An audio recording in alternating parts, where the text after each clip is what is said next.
And welcome back to Politics Unplugged. We turn our attention to housing now. And while Arizona may be the 6th largest state in terms of size, believe it or not, we could be facing a land crunch when it comes to housing.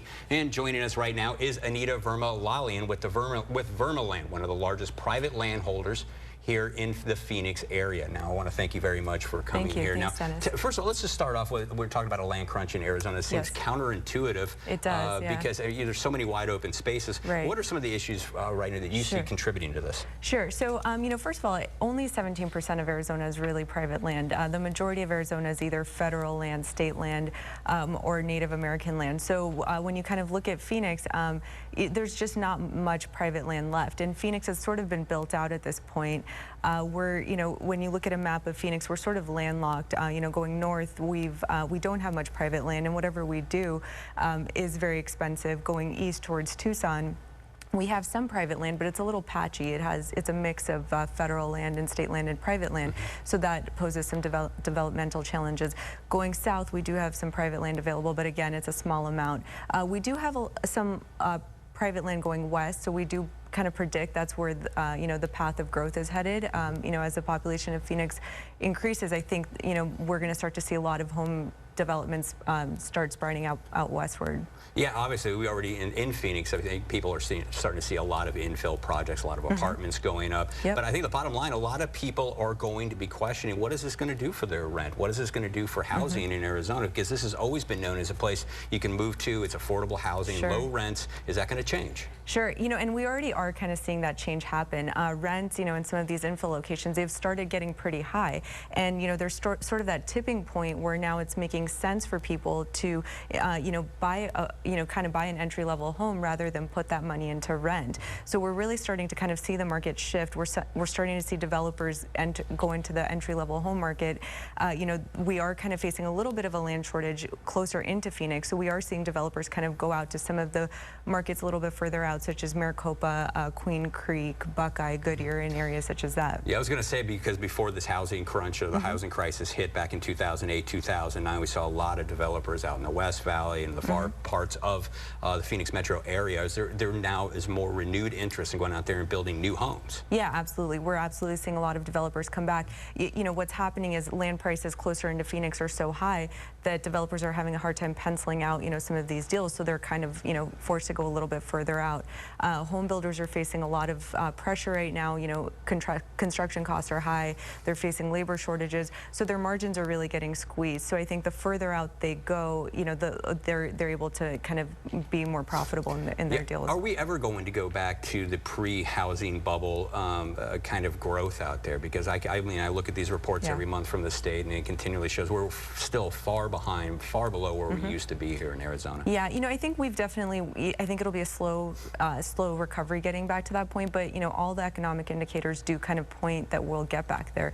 Employment's strong. We're expected to add about 75,000 jobs this year. People are moving to Phoenix. We're expected to add about 100,000 people to our population. We're adding new industries, you know, all the time. So I think as some of these fundamentals, you know, get stronger, I do think, you know, the population will start growing, and I do think we're going to start kind of seeing some of these areas have housing and kind of get back to where they used to be. Now, I want to ask you this because you brought up the idea that labor costs are they're really squeezing some of the developers out there. Now, has there been any policy changes on the state level by politicians that have made it harder for them to get cheap labor here, or that is affecting that market?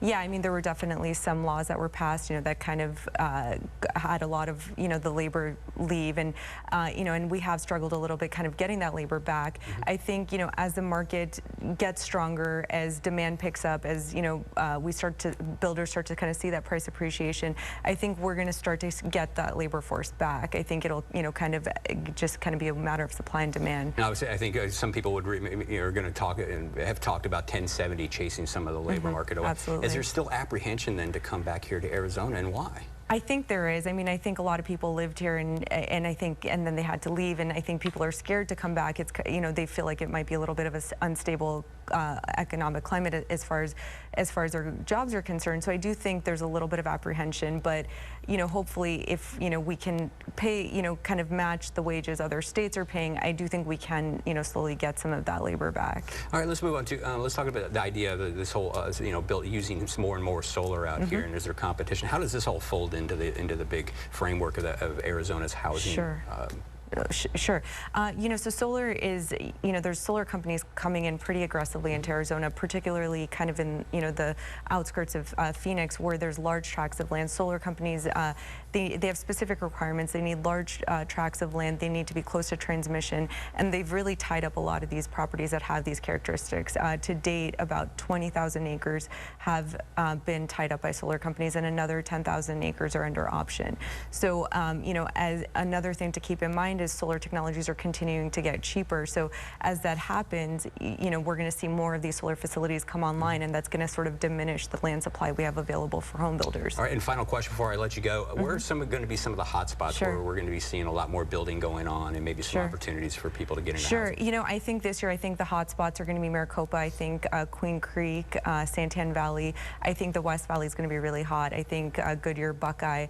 I just read a report the other day that showed the top 10 highest performing subdivisions, and of those 8 were in the West Valley. So we, you know, really feel that that's where a lot of the growth is headed. So I think good things will happen in the West Valley coming. Yeah, it's going to be interesting to see and watch that and see if the state can completely rebound. But again, it sounds like we're kind of into a new era here in the Valley, and for the state in terms of something that's been based on growth for decades, right? Right, definitely. All right, well, thanks a lot. We're going to take another quick break, but we got lots more to